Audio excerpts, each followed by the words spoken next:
रहेगा 400 square feet का, जो लो कॉस्ट हाउसिंग होगा, उसमें हम लोग 5 साल के लिए 0% इंटरेस्ट देंगे, फिर आगे आने वाले 5 साल के लिए 3% देंगे, उसके बाद उसको 5% करेंगे, और गरीब से गरीब व्यक्ति 800, 1000 रुपए, 1200 रुपए महीना देगा। और इसमें 30% लोग अगर इसमें कवर हो जाएंगे तो हाउसिंग इंडस्ट्री 30 गुना बढ़ेगी। तो कितने इंजीनियर्स को काम मिलेगा, कितना सीमेंट बेचा जाएगा, कितना स्टील बेचा जाएगा, कितने कारागिर को काम मिलेगा, कितना एम्प्लॉयमेंट पोटेंशियल बढ़ेगा। जब मैंने 8000 करोड़ के काम पब्लिक प्राइवेट इन्वेस्टमेंट से किए थे, तो आईआईटी ने रिपोर्ट दिया था कि जब 1000 करोड़ की कैपिटल इन्वेस्टमेंट होती है तो डायरेक्ट इनडायरेक्टली 1 लाख लोगों को रोजगार मिलता है। अगर ये इतना बड़ा हाउसिंग इंडस्ट्री अगर चेंज हो गई तो कितना टैक्स मिलेगा गवर्नमेंट को। आप जो बोल रहे हैं मैं सस्ते में बैच दे रहा हूं, उधर सीमेंट पे सेल टैक्स मिलेगा, एक्साइज मिलेगा, स्टील पर मिलेगा, एम्प्लॉयमेंट पोटेंशियल बढ़ेगा, परचेसिंग पावर बढ़ेगी। बहनों और भाइयों, सब कुछ हो सकता है। और इसलिए मैं और अच्छी बात हैंडलूम और हैंडीक्राफ्ट से बात, ये जो सुमित्रा जी जो साड़ी पहनी हुई है, ये मेरे प्रोजेक्ट पे तैयार हुई साड़ी है, ये कोसे की है। आप तो पहनकर तो अच्छी, ये बुनकर है, गांव में रहता है, देहात में 1500 पॉपुलेशन का गांव है, वहां लोग तैयार करते हैं।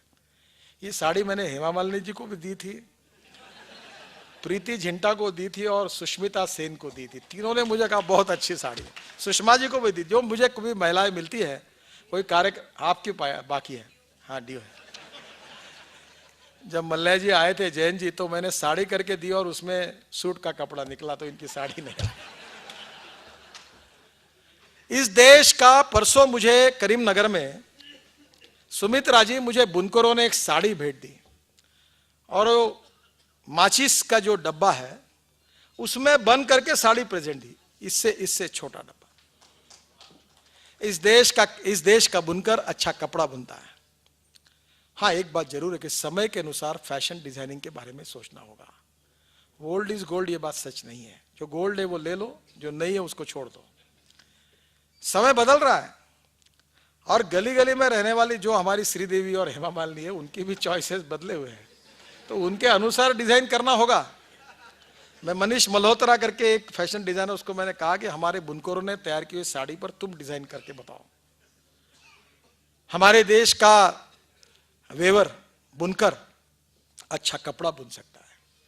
हमारे छत्तीसगढ़ में कितना मेटल क्राफ्ट अच्छा है, बांबू में कितना अच्छा काम हो सकता है, फर्नीचर बन सकता है। बांबू ये कंस्ट्रक्शन में, मकान बनाने के लिए यूज किया जा सकता है। चाइना में बांबू के ऊपर 50 लाख लोगों को रोजगार मिला है। हैंडलूम, हैंडीक्राफ्ट्स, हमारी कलाओं को हमको जिंदा रखना होगा। मिनरल बेस्ड इंडस्ट्रियल पॉलिसी बनानी पड़ेगी। मध्य प्रदेश ने जितने कोल ब्लॉक ऑक्शन किए हैं, उससे मध्य प्रदेश सरकार को साल के 1200-1400 करोड़ रुपए फायदा मिलने वाला है। तो यही अगर देश में ऑक्शन अगर ठीक से होते तो करोड़ों का फायदा देश को मिलता है। मुझे ऐसा लगता है कि forest based industrial policy, forest में हिरडा है, आयुर्वेदिक मेडिसिन है, आज वर्ल्ड में मांग बढ़ रही है, मध्य प्रदेश की सरकार ये करती है, रोजगार निर्माण होगा। आज देश में बेरोजगारों को रोजगार निर्माण करना, ये गरीबी हटाओ के लिए सबसे आवश्यक प्रोग्राम है। और मैं ये मानता हूं कि Bharatiya Janata party politics for development, हम विकास की राजनीति करना चाहते हैं। हम हमारा मोड बदलना चाहते हैं। पार्टी ऑफ अपोजिशन इस मोड से पार्टी ऑफ गुड गवर्नेंस, इसमें जाना चाहते हैं। हम देश के भविष्य को बनाना चाहते हैं। आखिरी में बहुत सी बातें हैं, 5 बातें जो हमने रखी है उसको रखकर मैं अपना भाषण समाप्त करूंगा। राष्ट्रवाद हमारा इंस्पायरेशन है, मोटिवेशन है। राष्ट्र की सर्वांगीण उन्नति और विकास, this is the inspiration and motivation for the BJP. राष्ट्र की सुरक्षा, इंटरनल एक्सटर्नल, उसमें आई है। सर्वांगीण प्रगति और विकास और सुरक्षा राष्ट्र की, ये राष्ट्रवाद के विचार में आती है। Good economic governance and development, सुशासन और विकास, but good economic governance with the help of e governance. E governance का उपयोग करेंगे। अगर ई गवर्नेंस का उपयोग किया तो 70%, 80% भ्रष्टाचारी गायब हो सकता है। मैं विश्वास के साथ कह रहा हूं, अगर ई गवर्नेंस का उपयोग होगा तो। तीसरी बात, अंत्योदय। समाज का जो आखिरी व्यक्ति है, जो शोषित है, जो पीड़ित है, जो दलित है, जो सोशली, इकोनॉमिकली, एजुकेशनली बैकवर्ड है, जिसके पास रहने के लिए मकान नहीं है, खाने के लिए रोटी नहीं है, जिसके शरीर पर कपड़ा नहीं है, उस समाज के आखिरी व्यक्ति को आप भगवान के रूप में मानकर उसकी निरंतर सेवा करते रहो। और जिस दिन उस व्यक्ति को रोटी, कपड़ा और मकान मिलेगा, उसी दिन हमारा कार्य पूरा होगा। ऐसी अंत्योदय की व्याख्या पंडित दीनदयाल उपाध्याय जी ने की है। मैं मानता हूं कि राजनीति ये सोशियो इकोनॉमिक ट्रांसफॉर्मेशन का प्रभावी उपकरण है। Politics is a instrument of socio economic reform और ये नेशनल रिकंस्ट्रक्शन। और इसलिए अंत्योदय का विचार आखिरी व्यक्ति का विचार। और चौथी बात, सोशल हार्मनी। कौन कम्युनल है, कौन जातिवादी, क्या चर्चा होती है। वो डायरेक्ट वो एफडीआई इन रिटेल जैसा आसाम में मैं गया था, एफडीआई इन पॉपुलर वोट बैंक। बांग्लादेश से आओ, देश में आओ, जमीन खरीदी करो, नागरिक बनो, केवल एक ही कंडीशन है, कांग्रेस को वोट देते रहो। डायरेक्ट फॉरेन डायरेक्ट इन्वेस्टमेंट इन कांग्रेस वोट बैंक। 11 जिले बहुसंख्यक बांग्लादेश की ताकत हो गई, 29 में से 11। और ये कौन कह रहे हैं? मैं नहीं कह रहा हूं, ब्रह्म साहब जो है इलेक्शन कमीशन के, उन्होंने कहा है कि आसाम के 29 में से 11 जिले आज विदेशी नागरिकों से बड़े हैं। आसाम का प्रश्न ये दो संप्रदाय में सांप्रदायिक प्रश्न नहीं है। ये जो प्रश्न है Indian national versus foreign nationals, इसके बीच में है। और इसलिए हम सोशल हार्मनी चाहते हैं। जात, पंथ, धर्म, भाषा, सेक्स, इसके आधार पर किसी प्रकार की डिस्क्रिमिनेट करने वाली विचारधारा हमको मान्य नहीं है। सब समाज के साथ, सब धर्म के साथ समान न्याय होगा और सबको समान विकास का मौका मिलेगा। यही सोशल हार्मनी का हमारा थिंकिंग है। स्वर्गीय बाला साहेब देवरस जी ने पुणे में वसंत व्याख्यानमाला में कहा था कि जातीयवाद और अस्पृश्यता अगर बुरी नहीं है तो दूसरी कोई चीज बुरी नहीं हो सकती। हम समाज से जातीयवाद को, अस्पृश्यता को पूरी तरह से समाप्त करना चाहते हैं। और जात, पंथ, धर्म, भाषा, इसके ऊपर किसी को डिस्क्रिमिनेट न करते हुए social justice and economic justice को हमारी कमिटमेंट मानकर हम सोशल हार्मनी को मेंटेन करना चाहते हैं। और पांचवी बात जो है, जो भारतीय विचार है, value based education system and social system. आज पूरी दुनिया हमारे देश की तरफ एक प्रेरणा के रूप में देख रही है। हमारी विरासत, हमारा इतिहास, हमारी संस्कृति, जिसका उल्लेख प्रभात जी ने अपने भाषण में किया था, उस विचारधारा के आधार पर शैक्षणिक मूल्याधिष्ठित शिक्षण और सामाजिक मूल्यों पर आधारित सामाजिक व्यवस्था, इन दोनों पर आधारित हम भविष्य का हिंदुस्तान बनाना चाहते हैं, पर उसके साथ विज्ञान और तंत्र विज्ञान का उपयोग करके। विज्ञान और तंत्र विज्ञान का उपयोग करके हम 21वीं सदी का हिंदुस्तान बनाना चाहते हैं। विवेकानंद जी कहकर गए थे कि आने वाली शताब्दी ये हिंदुस्तान की होगी, ये कह चुके हैं। मैं थोड़ा बहुत इतिहास जानता हूं। 18वीं सदी जब आई थी तो मुगल सल्तनत का बोलबाला था। 19वीं सदी जब आई थी तो अमेरिका एक सुपर पावर करके, यानी तब सब तरफ यूनियन जैक लहराने लगा और इंग्लैंड का सब तरफ साम्राज्य आया। जब 20वीं सदी आई तो अमेरिका एक सुपर पावर करके दुनिया के सामने आई।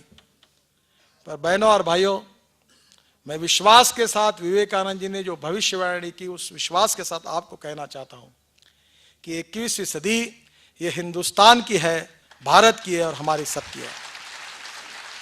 21st सेंचुरी ये इंफॉर्मेशन टेक्नोलॉजी और बायोटेक्नोलॉजी की है, विज्ञान और तंत्र विज्ञान की है।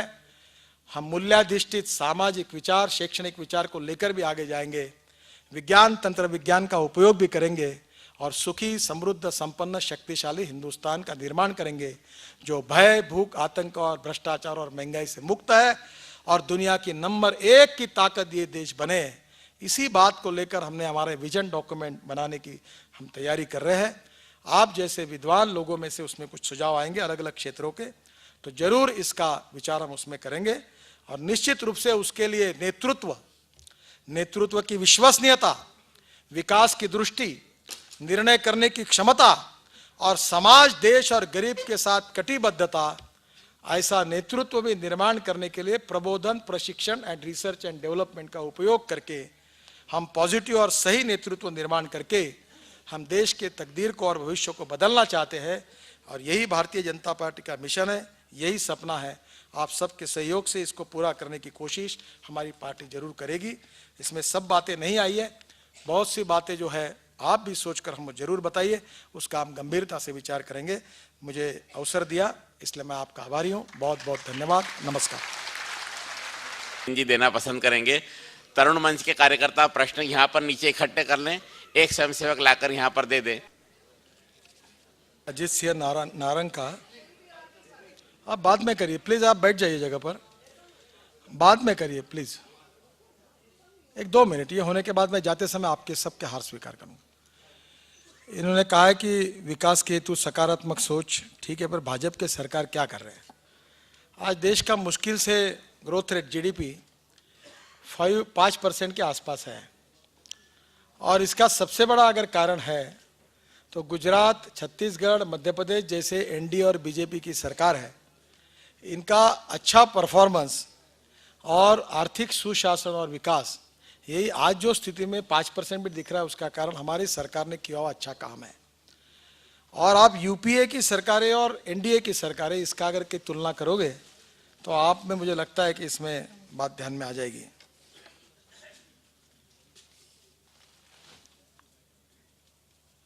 देखिए, पॉलिटिशियन के बारे में बहुत सवाल पूछे, मैं यहाँ कोई पॉलिटिकल विषय पर चर्चा नहीं करूँगा। देखिए, मैं अभी प्रभात जी से कह रहा था कि नेतृत्व का भी विकास करना चाहिए। इस बार हमने 30,000 कार्यकर्ताओं का प्रशिक्षण किया है। जो प्रबोधन, प्रशिक्षण एंड रिसर्च एंड डेवलपमेंट जो बात कही, अब दिल्ली में हमको 2 एकड़ जगह मिली है और हम 50 करोड़ की एक बड़ी रिसर्च इंस्टीट्यूट बीजेपी की तैयार कर रहे हैं। और अलग अलग विषयों के एक्सपर्ट जो रिटायर्ड IAS ऑफिसर है, रिटायर्ड जजेस है, और एडवोकेट्स है, डॉक्टर्स है, प्रोफेसर्स है, इनकी सबकी मदद लेकर देश के हित के लिए कौन सी नीतियां बनानी चाहिए इसका चिंतन करेंगे और उसको इम्प्लीमेंट करने की हम जरूर कोशिश करेंगे। FDI के बारे में तो मैं पब्लिकली हम कह चुके हैं और अभी भी मैंने कहा था और भूमिका स्पष्ट है। BJP is a party with difference, आर्थिक रूप से समृद्धि का बना लिया है। तो ये मैंने जो बातें कही वो एकात्म मानवतावाद और पंडित दीनदयाल उपाध्याय जी का जो आर्थिक चिंतन है और वॉर अगेंस्ट पावर्टी उन्होंने 1967 में दिया हुआ स्पीच है, उसी के आधार पर मैंने बात की हुई है।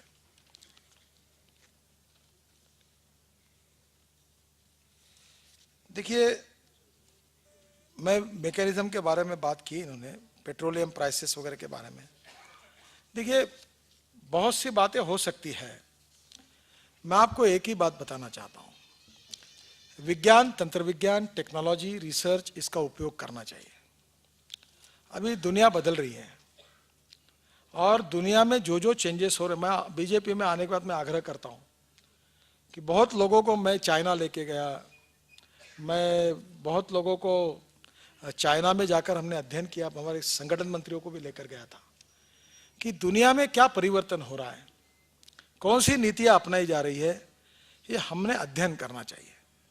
और जिसमें जो जो अच्छा है उसको स्वीकारना चाहिए, और अच्छा अगर होगा तो उसको स्वीकारेंगे तो स्वाभाविक रूप से हम अच्छा काम कर सकते हैं। अब सारे शहरों की गंदगी क्यों है? अभी है प्रॉब्लम तो है, उसके लिए अभी मैंने सुना कि इंदौर में भी कोई प्रोजेक्ट डाला है, मुझे बता रहे थे हमारे मेयर साहब मोगे जी। धीरे धीरे देखिए, पंडित जवाहरलाल नेहरू इतना कहते थे कि India is not a nation, it's a population. और बाद में ये कहते थे कि जितने व्यक्ति है उतने सवाल हैं। मैं आपसे इतनी प्रार्थना करता हूं और मैंने इतना तय किया कि मैं देश के लिए सवाल नहीं रहूंगा। और दूसरी एक फिलॉसफी को और मैं आपको कहना चाहूंगा कि हमारा गॉड एंड गवर्नमेंट दो पर बहुत विश्वास रहता है कि एक तो भगवान करेगा, नहीं तो सरकार करेगी।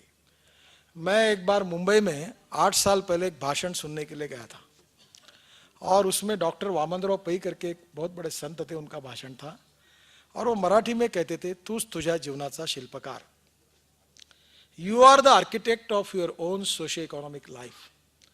मैं आपको सुझाव दूंगा कि अच्छी सरकार चाहिए, भगवान का आशीर्वाद भी चाहिए, पर तीसरी बात मैं आपको कहूंगा कि भगवान और सरकार ये दोनों तो है ही, पर आप बैठे हुए लोग, you can make miracles, you can change your own socio-economic scenario and you can change the scenario of not your city, but you are capable to change the socio-economic scenario of the state and the country.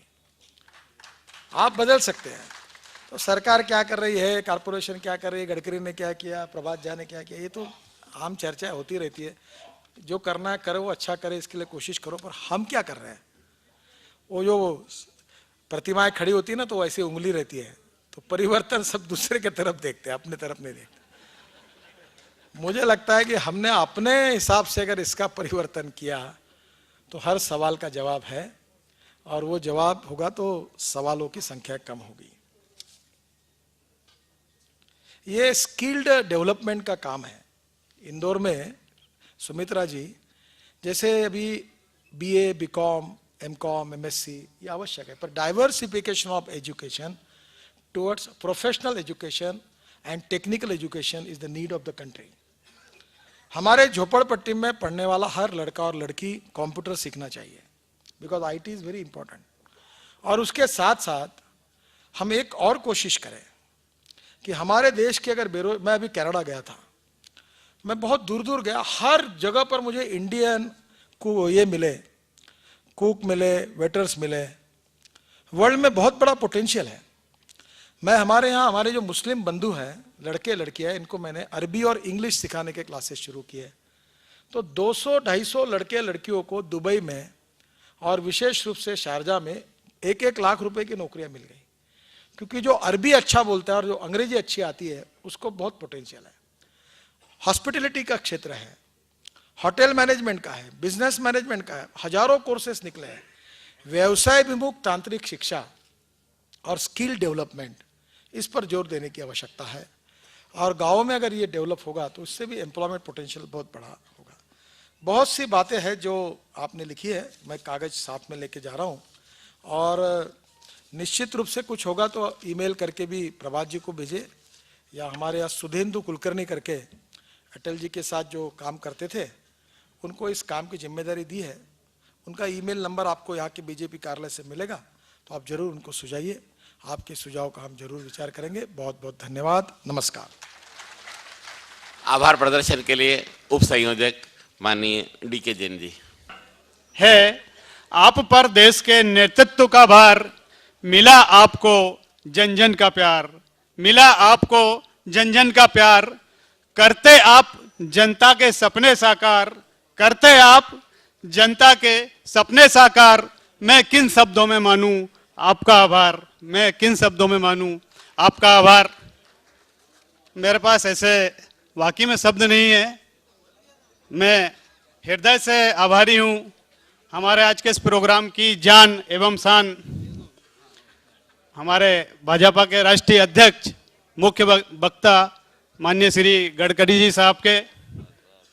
हम हृदय से आभारी हैं हमारे प्रदेश के ऊर्जावान अध्यक्ष आदरणीय श्री प्रभात जी झा साहब के, जिनके अथक प्रयास से हमें आज यह कार्यक्रम सफल कर पाए।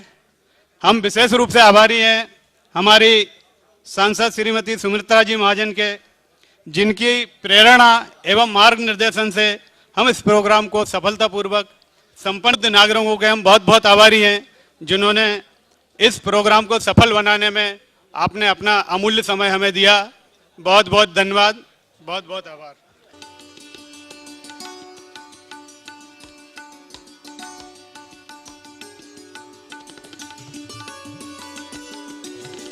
कृपया मंच